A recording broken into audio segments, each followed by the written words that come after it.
हो जाती हैं जब प्लेयर्स हील करने जाते हैं। तो अब देखना ये होगा कि इस बार किस तरीके का हमें जोन बनता नजर आता है, कहाँ टीम जाती नजर आती हैं, किस तरीके से मोमेंटम 7C ले पाते हैं। क्योंकि अभी भी देखिए एक ही कहानी रही है और वो कहानी ये है कि अगर किसी टीम के पास चिकन आता है, अगला गेम उनके लिए कभी कभी खराब हो जाता है, एक्सेप्ट फॉर एक्सो जो बैक टू बैक वो हैट्रिक्स वगैरह लेके जा चुके हैं अपने लिए। भाई एक्सो हो गई, ओजी हो गई, ये अलग वाइब पे चलते हैं, इनका एक अलग ही टैंजेंट है, उसी पे इनका पूरा एग्जीक्यूशन रहता है। बट यस, ओशन ने पॉइंट तो रखा है, जब भी कोई चिकन डिनर निकालता अगली गेम के अंदर, आप उम्मीद करो कि वो पहले सर्कल के अंदर बाहर होने के लिए बिल्कुल रेडी रहते हैं। बट यस, एक चीज जो ना लैंड पे होने का फायदा ये है कि हम प्लेयर्स के ना मतलब बिल्कुल सुन सकते हैं, उनके लगा के बातें सुन सकते हैं, क्या बातें करते हैं। तो अभी हाल ही में मैंने क्या देखा अभी इस मैच के बाद, गेम 1 के बाद, कि एक्सप्लिसिट एंड ओवेश बात कर रहे थे कि यार केमिन कितना देर तक ब्रिज कैम कर रही है यहाँ पर, बिकॉज यूजुअली आप 2 से 3 सर्कल वेट करते हो, इट वॉज 4 + 4.5 सर्कल। केमिन ने अभी भी ब्रिज के उधर एक अच्छा खासा एक डिफेंस क्रिएचर बना रखा था, और उसके वजह से उन्होंने सारी टीम्स को रोटेशन लेने पे काफी ज्यादा मतलब प्रॉब्लम क्रिएट कर दी थी। अब ये था पॉइंट नंबर 1। सेकंड पॉइंट था कि देन फिर नियो कैसे निकल गए। उस टाइम पे एक क्लच हील कर रहे थे, एक लक फैक्टर था उस टाइम पे कि नियो को फेवर करा, और नियो ने उस डायरेक्शन से लेकर सीधा गया अगर मिलिट्री बेस के बैक साइड में उन्होंने गाड़ी अपनी पार्क करी, उसके बाद धीरे धीरे स्क्रॉल करके अपनी टीम को second position and 6 finishes, 18 point लिए उन्होंने, जो कि मेरे हिसाब से एक बैंग ऑन परफॉर्मेंस, बहुत अच्छी परफॉर्मेंस है। देखिए शुरुआत करने के लिए आज के दिन की एक बहुत अच्छी परफॉर्मेंस है। इससे आगे कितना जाएंगे वो भी तो खैर देखना पड़ेगा। ये वाला गेम अगर अच्छा रहा नहीं रहा, अगला गेम अच्छा रहा नहीं रहा, बहुत सारे सवाल रहते हैं। अनिश्चितताओं का खेल है, कभी कभी कुछ चीज़ें सुनिश्चित होती हैं, कुछ नहीं होती हैं। बट ये सुनिश्चित है कि ये वाला जो गेम है सैनो का वो शुरू हो चुका है। फ्लाइट पाथ हम लोगों के स्क्रीन के ऊपर आने वाला है। कैंप ब्रावो मोंगनाई से लेकर के कैंप अल्फा रूइंस के बीच में ये जो फ्लाइट पाथ है ये जाता नजर आएगा। टीमें उतरना शुरू कर चुकी हैं। ऐसे में अब देखना यह है कि क्या आज होते हैं कहीं पे ड्रॉप क्लैशेस या नहीं। थोड़े दिन पहले तक हमने देखा था कि पाइनान के आसपास 8-बिट एंड गॉडल हर बार भिड़ रही थी, क्या तो कभी सोल भी आसपास पहले फाइट अप में दिख जाती, कि काफी बार देखा था नियो को मारने के लिए ओमेगा अक्षत आए थे, उन्होंने वहां पर गॉब्लिन की थोड़ी सी हेल्प लेकर गॉडल को काफी ज्यादा बैकफुट पे खेलने पे मजबूर कर दिया था। बट आज ना सोल है ना 8-बिट है, सो गॉडल को थोड़ा फ्रीडम मिलेगा, स्पेस मिलेगा खेलने के लिए। बट सैनॉक एक मैप ऐसा है कि आपको पता है छोटा मैप है, सर्कल जब आते हैं तो ज़्यादा स्पेस नहीं बचती है, धीरे धीरे कर टीम्स को बढ़ना पड़ेगा आगे। 7C केमिन के आसपास ड्रॉप करते हुए दिख रहे हैं, और वहीं पर टीएसएम की एब्सेंस, मिकाल JS they are literally enjoying the absence of TSM भी यहीं पे जाना पसंद करती है, वहीं पे लूट कर एक वो भी एक अच्छा कैंप क्रिएट करते हैं ब्रिज के आसपास, उन्होंने इससे पहले भी कर चुके हैं। Nigma Galaxy will be enjoying souls drop, और सोल के रुइंस पे तो मन्या गए, तो मतलब टीम्स ने अपने ड्रॉप पॉइंट्स पे काम करा है। अब ड्रॉप बदलने से गेम आसान नहीं होती, कभी भी ड्रॉप के साथ एक चीज फ्री मिलती है, वो है वहां से रोटेशन करना। अब रोटेशन कैसे करेंगे वो तो थोड़ी देर में हम आपको बता ही देंगे, आप देख भी लेंगे। सर्कल के अराउंड बहुत सारे प्लेयर्स हैं जो कभी कभी स्प्लिट में उतरते हैं। केमिन के खिलाड़ी हैं, आप देखिए थोड़ा स्प्लिट है, लेकिन कैंप अल्फा के आसपास ही स्प्लिट है। ये चीज़ की मैं एंटिसिपेशन कर ही रहा था कि ऑलरेडी एक फाइट हो जाएगी, और वो हो ही चुकी है। क्योंकि गॉडलाइक के कुछ खिलाड़ी हैं जो आज अलग उतरे हैं, बहुत अलग उतरे हैं। पाइनान में सिर्फ 2 खिलाड़ी गए हैं, बाकी सारे खिलाड़ी अलग अलग एरियाज पर क्वेरी के आसपास हमें नजर आए हैं, जिसमें से एक जी गॉड ने अपने लिए अच्छा फिनिश निकाल ली। और फाइट भी होती नजर आ रही हैं, जिसके अंदर निग्मा गैलेक्सी के खिलाड़ी थोड़ा सा एक अपर एडवांटेज अपने लिए बना रहे हैं फॉर द स्टार्टर्स। अभी देखिए अभी एक प्लेयर बाहर गए, वो आरी के थे, अब यहाँ पर ग्लोबल स्पोर्ट्स के प्लेयर भी नॉक होते हैं, पर ब्लाइंड के शैडो यहाँ पर FS47ST की यूजी का शिकार बनते हुए, उनके पास म्यूटेंट है, अभी म्यूटेंट बर्स्ट पे चलती है, फर्क पड़ता नहीं है। But 7.6 to you know the deal, heavy ammo है, अगर एक बार कनेक्ट हो जाए तो सामने वाले की एचपी डिप्लीट क्या खत्म हो जाएगी। बट नकुल यहाँ पे क्वेश्चन करने की कोशिश करेंगे, बट अफसोस आसपास मेरे हिसाब से that fuel container was there, फटने की वजह से यहाँ पे वो गेम से बाहर जाते हुए दिखेंगे। यहाँ पर एमजे भी आसपास है। अब Manya, Ronnie and AJ knock है, एजे को रिवाइव देना से ज्यादा जरूरी है, जिस कंपार्ट में एमजे छुपे हुए थे बाहर आएंगे, बट उन्होंने यहाँ पर ये थोड़ी सी गलती करते हुए दिखेंगे, खुद का विजन कॉम्प्रोमाइज कर दिया। एमजे के पास एक अच्छा टीपीपी है, बट क्या कब तक टिके रहेंगे, बिकॉज यहाँ पर एजे भी हिला हो चुके हैं, यहाँ पे कुछ ना कुछ अलग करना पड़ेगा। बट रॉनी जाएंगे यहाँ पे नॉक निकालेगा, और एमजे को अब कोई भी नहीं बचा सकता। अपोलो कंपाउंड से बाहर है, उनके पास एक सामने पेड़ है, पेड़ का कंपाउंड का कवर लेके बैठे, बट मोलोटॉव शायद से मन्या को काफी हद में डैमेज देगा। वो जल रहे हैं, वो भाग रहे हैं, वो अपने आप के लिए एक स्पेस क्रिएट करना चाहते हैं, बट ड्रीम दूसरी तरफ से आकर मन्या को कर देंगे नॉक। मन्या को बचाना इम्पॉसिबल। अब रॉन भी काफी कम एचपी में, वो भी बाहर आएंगे, और यहाँ पर ग्लोबल ई स्पोर्ट्स का खात्मा होते हुए देख रहे हैं। ऑल तो दी got veshti out, but MJ को नॉक करने के बाद एक और अच्छी खबर उन्हें नहीं मिली, और दे आर आउट। बहुत बढ़िया तरीके से अंडरस्टैंड किया अपोलो ने इस फाइट को, और बहुत सही समय पर गए थे। इसके ऊपर थोड़ी चर्चा जरूर करेंगे, बट थोड़ी सी देर में। Presenting Winner Winner Swiggy Dinner. Scan the QR code for a chance to win a free dinner from Swiggy. जो मोलोटोव का इस्तेमाल किया गया था वो इसलिए था कि प्लेयर वहां से हट सके, बट मन्या ने बस गलती ये करी, हटे और बाहर चले गए जहां पर ऑफ एंगल पर और भी खिलाड़ी बैठे हुए थे। उसके बाद तो जो एंट्री ली गई है यूएमपी के द्वारा वो बहुत सही थी, प्लेयर्स की एचपी बहुत कम थी, तो उसके अराउंड डेफिनेटली काफी अच्छे से फाइट निकाली गई थी। बट यस, आपको मैं याद दिला देता हूँ, अगर बनना हमारे प्लेयर जैसा मास्टर से बनना चाहते हो देन आपको करना क्या है, आप स्वॉटवे जाइए, उनकी प्लेलिस्ट को सुन के देखिए, ट्रस्ट में थोड़ा दिमाग शांत होगा, उनका अप्रोच समझ में आएगा और फिर आप जानोगे स्पॉटिफाई के ट्रैलेक्स की जो वैल्यूज असली है आपको तभी समझ में आएगी। बट अभी गेम के अंदर आएंगे, ओशन ने काफी अच्छा पॉइंट मारा था कि यहाँ पे अपोलो ने जो मोलोटॉव फेंका था उसके वजह से उनको जोन आउट करना पड़ा, बाहर के ड्रीम्स उनका स्वागत करे, रॉनी की एचपी कम थी, एजी अकेले फंस गए थे, उनके पास भी कुछ खास एचपी नहीं थी और हिप फायर के अंदर यहाँ पर ग्लोबल ई स्पोर्ट एलिमिनेट होते हुए देखी। ऑल्दो ग्लोबल ई स्पोर्ट से लास्ट गेम के अंदर फिर भी काफी अच्छा खेला था, ढेर सारे पॉइंट्स कमाए थे, बट इस गेम के अंदर उनको कुछ भी नहीं मिलेगा। एक बुरी खबर है उनके लिए, बट यस अभी बस शुरुआत है, 12 गेम्स का जंग है, यहाँ पर 2 गेम हुए हैं बस। Introducing the new Hyundai Venue. ये जिस तरीके से शैडो बार बार नॉक्स निकाले जा रहे हैं आर स्पोर्ट्स के अगेंस्ट, ऐसा लग रहा है कुछ ठान करके आए हैं कि नहीं आज तो हम ही जहां जाएंगे वहीं से फाइट हम ही शुरू करेंगे। ऐसा इन्होंने सोच रखा है। इनफैक्ट इस इंडिविजुअल ने जो रिप्ले में भी हमें अभी दिखाया गया, वो जो नॉक्स किए गए थे, अगर वो एक बार स्लो मोशन में दिखाया जाता बहुत ज़्यादा मज़ा आ जाता, बिकॉज उस जगह से आपको प्लेयर को कैलकुलेट करके शॉट्स लेना वो बहुत ज़्यादा सही होता है। जादू को डाउन किया गया, ये इनके जो एंगल्स ये होल्ड कर रहे हैं बार बार, दे आर वेरी गुड हर बार, और अब आगे मूव कर रहे हैं, अकेले नहीं है, जी गॉड इनके साथ हैं, जी गॉड के पास मोमेंटम है, इनफैक्ट गॉड लाइक के पास मोमेंटम है, जी गॉड ने इस गेम में सबसे पहला फिनिश निकाला था और आगे जाने की कोशिश हो सकती है, बट ये फाइट जो है ये अब बन चुके 2-on-3 फाइट। जी गॉड एक मोलोटॉव करना जरूर चाहते हैं, लेकिन ये मोलोटॉव सही जगह जा करके कनेक्ट तो नहीं हो पाएगा। कैनरी पीछे, जादू की एचपी कम, बूस्टर्स का इस्तेमाल कर रहे हैं, जादू की को आप देख सकते हैं लेट करके बूस्टर्स लगा रहे हैं। अब शैडो और जी गॉड एंट्री कैसे लेंगे, क्योंकि इनके टीममेट्स वो भी एक्चुअली अब पीछे से आ रहे हैं। क्वेरी के नीचे से अगर इनके टीममेट्स आते ना, आर स्पोर्ट्स फंस जाएगी। 2-2 के स्प्लिट में ये प्लेयर्स आर स्पोर्ट्स के अगेंस्ट बहुत भयंकर फाइट ले सकते हैं। बट यहाँ पर गॉडल के लिए भी प्रॉब्लम है, बिकॉज वो मैन एडवांटेज के अंदर बिल्कुल एक एडवांटेज, एंड शैडो आरी पे फोकस कर रहे हैं, जॉनथन एंड नियो शायद स्कारलेट पे आसपास रिवॉल्व करते हुए दिख रहे हैं। Presenting Winner Winner Swiggy Dinner. Scan the QR code for a chance to win a free dinner from Swiggy. अभी जो स्प्लिट था वो यहाँ पे थोड़ा सा मेरे ख्याल से वॉइड होता हुआ देख रहा है, दोनों फिर भी आसपास आ चुके हैं गॉडल की जो पूरी टीम है, बट उन्होंने यहाँ पे शुरुआत करी, मोलोटॉव फेंका, बट जादू हद से ज़्यादा दूर है, उनको इतना फर्क नहीं पड़ना चाहिए।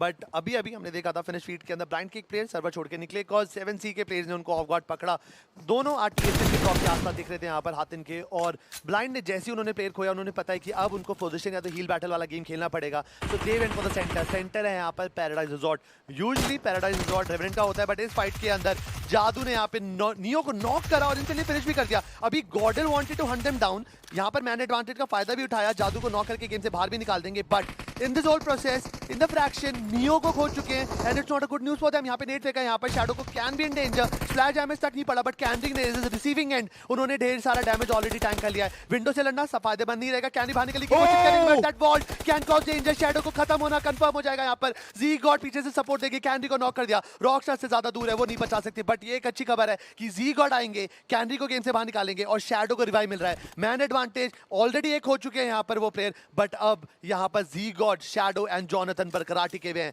सबसे पहले यहाँ पर आरी के लिए बहुत बुरी खबर, कॉज गेम की शुरुआत हुई, जी गॉड उनको खत्म किया, और इस फाइट के अंदर भी अब रॉकस्टार अपनी टीम के लिए कुछ भी नहीं कर सकते। एक चीज जो कर सकते हैं वो ये है कि इस फाइट से कुछ भी करके जान बचा के भागे और पोजीशन के लिए खेलें। The individual who survived, neo, इस गेम में बहुत जल्दी एलिमिनेट हो चुके हैं। पिछले गेम में आखिरी सर्वाइवर थे गॉडलाइक की तरफ से।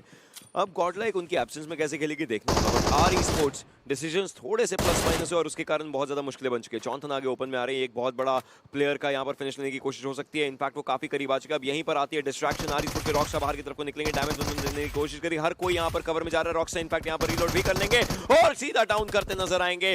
अब उनको बस टाइम वेस्ट करवाना पड़ेगा, शैडो भी आ रहे हैं, एक एक करके आना देखिए फायदेमंद नहीं होता है, सेहत के लिए बहुत हानिकारक होता है। और रॉकस्टार की अगर बात करें वो लोकेशन बदल रहे हैं, जी गॉड उनका अगला निशाना बन सकते हैं शायद इस पूरी सिचुएशन में। जी नहीं, अभी के लिए नहीं, बिल्कुल आगे की तरफ को प्लेयर्स आ चुके हैं और अब रिवाइवल की प्रक्रिया शुरू हो चुकी है। ज़ीगॉड को देखा जा चुका है, उनके ऊपर शॉट चलने की कोशिश। ज़ीगॉड जाकर के फाइट ले जरूर सकते हैं। रॉकस्टार पीछे की तरफ को देख रहे हैं, बिल्कुल सामने आ चुका है ज़ीगॉड। टीपीपी एंगल देने की कोशिश, बट रॉकस्टार आगे कूद चुके हैं। स्मोक के बिल्कुल दूसरी तरफ को जाते नजर आएंगे, एक तरफ को फिनिश करने की कोशिश, लेकिन नहीं, गॉड लाइक इस फाइट को अपना बनाती नजर आएगी। Godl was so close of getting that elimination. खत्म हो जाते, बाहर हो जाते, बिकॉज रॉकस्टार ने अच्छा होल्ड कर रखा था और वो हर एंगल का अच्छा यूज भी कर रहे थे। जॉनी को नॉक किया, अफसोस आखिरी में कुछ कर नहीं पाए।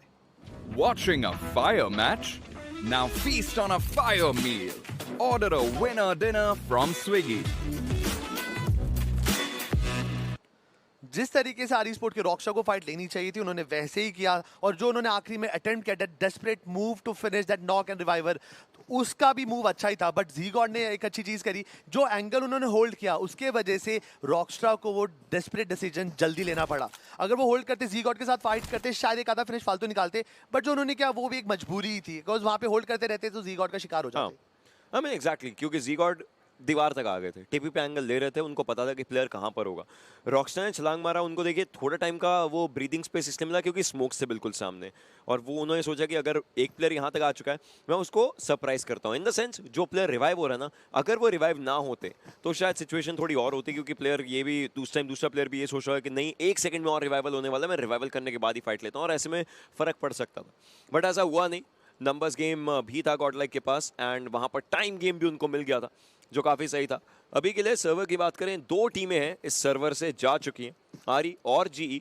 अब देखना होगा कि अगली टीम कौन होती है। सर्कल इस समय पैराडाइज के ऊपर, पैराडाइज रिजॉर्ट अभी बिल्कुल सेंटर होल्ड करते हुए। बट उस फाइट के अंदर व्हाट इफ, लेट्स सोचते हैं, थोड़े अजम्पशंस बनाते हैं कि भाई अगर रॉकस्टार के पास मोलोटॉव होता, ग्रेनेड होता, देन वहां पर शैडो जोनाथन का सफर खत्म हो सकता था और उसके बाद वो आराम से 1v1 बैटल ले लेते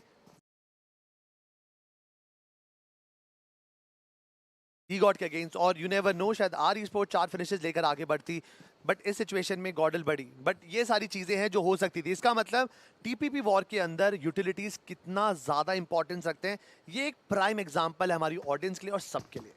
काफ़ी ज़्यादा अच्छा एग्जाम्पल इनफैक्ट यहाँ पर बन जाता है। छोटी छोटी चीज़ें देखिए जो इस गेम में बहुत बड़ा इम्पैक्ट डालती हैं, और कभी कभी छोटी छोटी चीज़ें हैं जो इस गेम में आपको या तो आगे लेकर के जा सकती हैं, जैसे आप टीमों को चाहिए, या फिर आपको यहीं पर आपका सफ़र ख़त्म कर सकती हैं, जो टीमों को नहीं चाहिए। विल सी अब कौन सी टीम इस गेम के अंदर 15 अंक हासिल कर सकती है। निग्मा गैलेक्सी अपना एक खिलाड़ी खो चुके हैं, जोन से थोड़ा बहुत उनकी एक फाइट चलती नजर आ रही है, सर्कल के अराउंड इनफैक्ट वो थोड़ा खेलते नजर आ रहे हैं। ब्लू जोन का डैमेज ले रहे हैं, बट वो 3 खिलाड़ी देखना पड़ेगा क्या कर सकते हैं। अभी उनकी नज़रों के बिल्कुल सामने इनसेन के खिलाड़ी हैं मैक। ऑलराइट, ऑलमोस्ट शॉट चलने की कोशिश थी उनकी, बट ऐसा हुआ नहीं। ये इन्फो रिले कर रहे हैं, पता चल रहा है इनको, हाँ कौन आ रहा है, कैसे आ रहा है, कितनी देर में आ रहा है, किस घर में कौन कौन, अपने टीममेट्स को बताएंगे और वो टीममेट्स बाद में बिठाएंगे। एक चीज़ को हम बोलते हैं फील्डिंग सजाना। एग्जैक्टली पूरे हर प्लेयर को एक तरीके से मैन टू मैन यहाँ पे मार्किंग हो सकती है, बट सामने इनसेन है भाई। मैं इस टीम से मैं कुछ ज़्यादा ही एक्सपेक्टेशन है, तो कल का हुआ था, बट यस यहाँ पर आ चुका है एयर ड्रॉप 2। इसके अंदर जो वेपन्स है वो हमेशा कंफ्यूजिंग होते हैं। यहाँ पे AWM है, साथ में AR का सप्रेसर है, तो मतलब आप अपने फ्रैगर को भी दे सकते हो। एगी, स्लेयर जैसे प्लेयर ये यूज़ कर सकते हैं। अफसोस राइवलरी अब आज खेलती हुई नहीं दिखेगी, बट हाँ प्लेयर दलजीत तो है ना, 2 पोटेंशियल यूज़र हैं इस वेपन के, जो इस वेपन से मैक्सिमम आउटपुट निकालना बखूबी जानते हैं। बट अभी तक आसपास कोई दिख नहीं रहा है, बिकॉज जो ड्रॉप्स गिर रखे हैं अभी सर्कल के अंदर वो बूट कैंप के आसपास है, और बूट कैंप के आसपास एक टीम है ओजी, वो जो अलग ही डायरेक्शन में बढ़ रही है। अभी आपको सबको रूल पता ही है, अब तो इतने सारे टाइम हो गया था, मैचेस हो गया, कि सेंटर की तरफ टीपीपी के अंदर एक अलग ही प्यार होता है, और हमारी सारी टीम उसी प्यार के अंदर मोहित है। हर कोई जाना चाहता है, सेंट्रल एरिया होल्ड करना चाहता है। ऐसे में आपने ओजी की बात करें, उनका एक स्प्लिट है जिसमें 2 खिलाड़ी पैराडाइज रिजॉर्ट के पास पहुंच चुके हैं और 2 खिलाड़ी भी बूट कैंप के पास हैं, थोड़ा एक दूसरे से अलग अलग।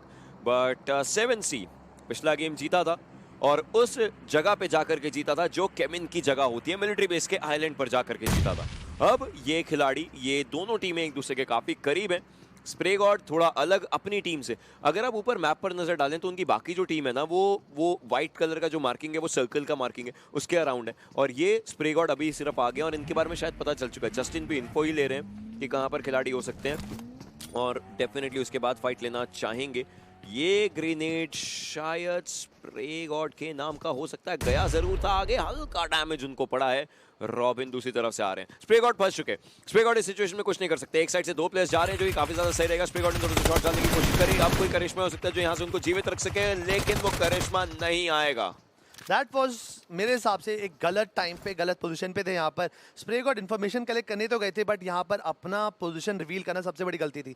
जस्टिन ने जैसी नेड मारा था उसके बाद उनको थोड़ा सा संभल जाना चाहिए था, मे बी बाउंड्री पे जाकर अपनी टीम के सपोर्ट पे जा सकते थे, बट फिर रॉबिन और डेल्टा का जो कंबाइंड पुश था वो कंफर्मेशन था कि अब स्प्रे गॉड का बचना इस गेम के अंदर हद से ज़्यादा मुश्किल है। और जैसे ही स्प्रे गॉड का एग्जिट हुआ है इस सर्वर से, अब ये देखिए 7 सीज अब रिट्रीट कर रही है, एक प्लेयर अभी भी वहीं पर है। अब नाउ वो मेरे ख्याल से पानी के रास्ते से अपनी टीम के साथ रियूनाइट करना चाहते हैं, बट केमिन ने शुरुआत काफ़ी अच्छी करी, उन्होंने एक अच्छा नॉक निकाल कर गेम में शुरुआत तो अच्छी हुई है। लेट्स सी आगे कैसे बढ़ेंगे, बट अभी भी कठिनाइयाँ खत्म नहीं हुई, बिकॉज फिनिश निकालने से अगर गेम जीतते तो क्या ही बात थी। अब ब्लू जोन को टैंक करना पड़ेगा, जोन के अंदर जगह बनानी पड़ेगी, और नया जोन भी किसी भी सेकंड आपके सामने आ सकता है। और ये जो नया जोन है अभी भी पैराडाइज को इतनी वैल्यू नहीं दे रहा, बट हाँ टीम्स को कम मूवमेंट करना पड़ेगा, और enigma and teams like insane उनको एक कंसिडरेबल एडवांटेज जरूर मिलेगी। ये एडवांटेज काफ़ी ज़्यादा सही हो सकता है। सर्कल का सेंटर है निग्मा के पास, और क्या ही चाहिए इस पूरी सिचुएशन में, और क्या ही चाहिए होगा इनको। इनसेन अभी भी वो उस एरिया के अराउंड जहाँ से एनिग्मा उनको देख रही थी, अब ये सेंट्रल एरिया को शायद होल्ड करने की फाइट बन सकती है, क्योंकि एक टीम अगर हाई ग्राउंड पर है सेंटर में, तो एक टीम उनके जस्ट करीब लोअर ग्राउंड पर है। We'll still have to understand कि कितनी देर बाद ये फाइट स्टार्ट होते हैं, क्योंकि ये बस एक दूसरे को देख रहे हैं, कुछ एनिग्मा स्पेशली सिर्फ देख रहे हैं, कुछ कर नहीं रहे। बट एफएस शायद इन घरों को देखना चाहती है, वो जानना चाहते हैं इस घर में, इन घरों में कौन कौन है कौन कौन नहीं। ब्लाइंड के खिलाड़ी रुक करके बैठे हुए हैं, कोई भी नॉइज अभी तक नहीं थी, लेकिन अब जाकर के शुरू हो चुके हैं। एक प्लेयर को डाउन किया, इनफैक्ट दूसरे को भी डाउन किया। जगह ब्लाइंड की फील्डिंग बहुत अच्छी थी, सही समय का इंतजार किया है, डाउन किया गया, लेकिन क्लच की तरफ से यहाँ पर वापस से शुरुआत हो चुकी है, जहाँ पर साइड को डाउन किया जा चुका है। क्लच के एचपी बहुत ज्यादा कम, उनको हील करना पड़ेगा, और अब आगे की फाइट लेनी पड़ेगी। विलियम्स एक ग्रेनेड कर जरूर सकते हैं, उनके हाथ में हो सकता है, लेकिन नहीं, अभी के लिए विलियम्स एक और प्लेयर डाउन करेंगे, और अब एक आखिरी प्लेयर बचते हैं K47। 2 गोलियां इनके पास, स्विच करेंगे वेपन को, कोशिश थी उनकी, लेकिन ऐसा हो नहीं पाया। K47 again steps up in a brilliant way, अपने टीममेट्स को बस अब रिवाइव करने की दरकार रहेगी, उठा करके एक सही जगह पर लेकर के जाएंगे और आराम से रिवाइव करेंगे। मुझे समझ ये नहीं आता, एक कॉमन प्रॉब्लम मैं देखता हूँ कि जब भी प्लेयर नॉक होते हैं ना, तो डेस्परेट फिनिश के चक्कर जाते हैं। आखिरी फाइट से पहले तक जो हमारे अटैकर थे जेडी, वो केपेबल थे एक और फाइट लेने के लिए, बट उन्होंने इतना एमो वेस्ट कर दिया उस नॉक प्लेयर को उड़ाने में। Although he got that finish, but वो एंड ऑफ द डे एक बड़ी जंग हार गए। अगर वो नॉक कर हील करते या तो अपने को रिलोड कर ले, तो मे बी शायद आखिर में 47 के अगेंस्ट कुछ हो सकता था। बट ये देखिए फाइट शुरुआत ऐसी हुई, जेडी ने पहला नॉक निकाला, देखिए मैन एडवांटेज आगे, हिटमैन भी चले गए। अब सिचुएशन अच्छी खासी फेवर में थी, उनको रियलाइज करना था इनका जो फिनिश करने का था ना, इसके वजह से रिलोड पे गए और सामने वाले को थोड़ा तो एडवांटेज मिला, और उसके वजह से एक छोटी छोटी जीत के चक्कर में इन्होंने एक बड़ी जंग हार ली। इनको फिर से मात्र 1 अंक मिला है। अब देखिए ब्लाइंड, RENG, ये 3 टीमें हैं जो अभी तक सर्वर छोड़ चुकी हैं, और तीनों के पास मात्र 1 अंक है जो उन्होंने इस गेम से कमाया है। ओरंगुटैन के जो खिलाड़ी हैं, अब ये लोग सारे पहुंच चुके हैं पैराडाइज में। पहले हमने देखा था कि 2 खिलाड़ी थे, 2 नहीं थे, ये सब चीज़ें। बट ये जो एरिया अब सर्कल के थोड़ा एज पर है, अगर सर्कल हार्ड शिफ्ट लेता तभी यहाँ पर आएगा, नहीं तो सर्कल यहाँ से दूर जा सकता है। तो इनको यहाँ से फाइट लेकर के ही आगे जाना पड़ेगा। अंदर आ चुके हैं, मतलब बाहर अभी तो नहीं जाएंगे। AKOP इस समय ऊपर की तरफ को जा चुके, एकदम ऊपर बैठे हुए। वहीं पर मार्कोस की बात करें, रौनक और पाव किलो गॉड लाइक शैडो को फिनिश करते नजर आएंगे। ये फाइट थोड़े एज पर हो रही है, एक अलग फाइट है, बट AKOP शायद भांप चुके कि कोई ना कोई दूसरे एरिया में है। उनकी तरफ से एक ग्रेनेड गया था मैक्स कैश की डायरेक्शन में, बट वहां पर वो थे नहीं एग्जैक्टली, तो उनको वो डैमेज जो है वो पड़ा नहीं है। अब AKOP एक और ग्रेनेड करना चाहते हैं, second time might just be a charming one. Well, damage अभी भी नहीं पड़ा है, बट टीम एनिग्मा फॉरएवर ऐसा लग रहा है they are just ready for the fight. बस फाइट उनके ऊपर आनी चाहिए। अब अभी तक यहाँ पर जितना भी इनपुट डालने की कोशिश कर रही है टीम ओजी, आउटपुट उस हिसाब से नहीं आ रहा। But I am very curious कि भाई गॉडल वर्सेस मार्कोस गेमिंग के बीच में जो चल रहा है, वो किसी न किसी टीम के लिए काफ़ी ज़्यादा प्रॉब्लम देगा। ऑल्दो जिस तरीके से गॉडल ने लास्ट गेम खेला, दे सिक्योर्ड 18 पॉइंट्स। अगर ये गेम के अंदर कुछ हो भी जाता है, बट उन्होंने फिनिशेस निकाले, अगर वो कुछ भी करके 4 फिनिशेस 4 पॉइंट्स लेके भी एग्जिट देते चौके, 2 गेम का एवरेज का उन्होंने पहले में कंप्लीट कर लिया था। बट मार्कोस के लिए game 1 was very bad. I think they secured 1 और 2 पॉइंट्स, और जो कि मेरे हिसाब से काफ़ी नहीं है, बिकॉज मार्कोस अभी भी एक चांस रखती है ग्रैंड फाइनल का हिस्सा बनने के लिए। उनको कम से कम 68-69 पॉइंट चाहिए। For that they have to play good, and for that ये गेम में परफॉर्म करना जरूरी हो सकता है। बट इस फाइट के अंदर AKOP ने फाइनली अपना जो दौर कहते हैं ना, बिल्कुल धैर्य था, वो खोया, और सीधा टीम एनिग्मा फॉरएवर पे चढ़ गए। यहाँ पर बैक टू बैक नॉक निकाल चुके हैं, अभी तक होल्ड करके बैठे हुए थे। दलजीत ने काफी अच्छा शॉट करने का प्रोन कर लिया था लास्ट मोमेंट पे, बट ट्रिगर को मौका तक नहीं दिया, नॉक एंड फिनिश डाल दिया। AKOP वहीं पे अभी भी टिके हुए हैं, उनका अगला जो शिकार है वो दलजीत हो सकते हैं। दरवाजा खोलकर अंदर घुसेंगे, क्या यहाँ पर कुछ और अचीव हो सकता है? 420 को भी कंप्लीट कर दिया। अब दलजीत बचे हैं, ओवेश नॉक है यहाँ पर, बट वहीं पे AKOP की जो टीम है अभी भी बरकरार टिकी हुई है। ड्रैगन ट्रिगर को रिवाइव देना चाहेंगे। यहाँ पर 3v2 सिचुएशन है, ये दोनों तरफ से रिवाइवल काफी ज्यादा मुश्किल हो सकता है। कॉज 3v2 फिर भी मैं बोल सकता हूँ कि ठीक हो सकता है। एश वांटेड टू गो इन, उन्होंने गए अंदर और दलजीत को यहाँ पर गेम से किया बाहर। This doesn't look good. Literally team enigma forever काफी टाइम से पैराडाइज में होल्ड करके बैठी हुई थी, इसलिए कि एक नई टीम आती है, उनके एरिया से उनको बाहर निकालती है, ऐसा बाहर निकालती है कि पैराडाइज रिजॉर्ट से तो बाहर गए, साथ साथ गेम से भी एग्जिट हो गया उनका। घर से खदेड़ा गया है उनको, जिस तरीके से खेला गया है बहुत ज्यादा बेहतरीन था। अभी अगर बात करें आगे की, मार्कोस पे दिक्कत हो चुकी है क्योंकि ओआर के आतंकी ने उनके अगेंस्ट एक फाइट ली, एक प्लेयर को नॉक फिनिश किया जरूर गया है, नॉक किया गया। इनफैक्ट अभी वो फिनिश निकालने की दरकार रहने वाली है, देखते हैं किस तरीके से हो पाता है। वो फिनिश अभी आया नहीं है। इनसेन उनके लिए बन सकती हैं, आदि जा जरूर रहे हैं, उनको लग रहा है उनके अकॉर्डिंग यू नो काफी ज्यादा सही एक जगह हो सकती है, but will have to just see and understand कि क्या हो सकता है इस पूरी सिचुएशन में। एक्सो ऑलराइट सर्कल के अराउंड एज पर खेलते नजर आ रहे हैं, केमिन भी हो चुकी है एलिमिनेट। अब ये देखिए गॉडल का स्प्लिट मुझे समझ सा नहीं आ रहा, बिकॉज 2 प्लेयर बचे हैं, ज़ीगॉड काफी ज्यादा पीछे हैं, जॉनथन की पोजीशन रिपील हो चुकी है, यहाँ पे जॉनथन को बचाना इज इम्पॉसिबल और काफी ज्यादा ओपन के अंदर वो नॉक हुए हैं। अगला सेकंड लगेगा यहाँ पे सेंसे का, वो जॉनी को यहाँ पे खत्म कर देंगे। ज़ीगॉड अब अकेले बचे टीम गॉडल से। जैसे हमने बोला था ओशन ने प्री सेगमेंट के अंदर, जो टीम जीतती है पहला मैच, जो इससे पहला वाला गेम होता है, वो हमेशा सेकंड गेम के अंदर कहीं ना कहीं कोई लॉजिकल बात नहीं है, ये एक रैंडम चीज है जो अभी तक एग्जीक्यूट हो रही है, हम हर बार देखते भी हैं। रैंडम कर्स है, मतलब ये कोई प्रैक्टिकल लॉजिकल चीज नहीं है, बट है, बस हो जाता है, अब कुछ नहीं कर सकते, इसका आंसर हम नहीं दे सकते, ऊपर वाले का खेल है। बट वहीं पे मार्कस गेमिंग के गोशी back to back finish feed के अंदर चमक रहे हैं। इससे पहले उन्होंने शैडो को पकड़ा था, अब यहाँ पर आतंकी को परेशान करते हुए दिख रहे हैं। बड़ी टीम, बहुत सारी बड़ी टीम यहाँ पर एग्जिट ले चुकी है। केमिन स्पोर्ट्स भी पहला गेम 3 पॉइंट्स मिलिट्री बेस उन्होंने यहाँ पर होल्ड करके रखा था, बट फायदा नहीं उठा पाई इस गेम के अंदर भी। रोटेशन के द्वारा यहाँ पर थोड़ा सा बाहर होते हुए देखेंगे। फियर्स यहाँ पे स्पॉट कैच होते हैं स्टैक के अंदर एक प्लेयर को, बट ऐश इंस्टेंटली आएंगे, आईजे लाएंगे यहाँ पे अपने स्टार फ्रैगर को बचाने की पूरी कोशिश करेंगे। यहाँ पर ब्लू जोन भी आ रहा है, अब ब्लू जोन के साथ मिलकर एक्सो शायद ओजी को थोड़ा सा परेशान कर सकती है, बिकॉज एक्सो जहाँ पे होल्ड करके बैठी है वहां पर ब्लू जोन अपनी कृपा नहीं बरसाएगा और एक्सो के जस्ट सामने एक और टीम है, तो थर्ड पार्टी होने की भी चांस हो सकते हैं। फिर एक और बार यहां पर हो चुका है कि एनिग्मा के पास जोन आ चुका है। लास्ट गेम के अंदर फायदा नहीं उठा पाए थे, लेट्स सी किया इस बार एनिग्मा कुछ अलग करके दिखाएगी। बट साथ साथ एक और टीम है ओआर को कभी भी कम आंकना काफी ज्यादा मुश्किल हो सकता है। एनिग्मा गैलेक्सी के प्लेयर्स यहाँ पे 7C जो हमारे चैंपियन है गेम नंबर 1 के, उनको हंट डाउन करते हुए देखेंगे। फियर्स यहाँ पे ऐश को नॉक कर देंगे, रेक्स वहां पर एमजे को जवाब देते दिख रहे हैं। काफी अच्छा गेम अभी तक बरकरार टिका है।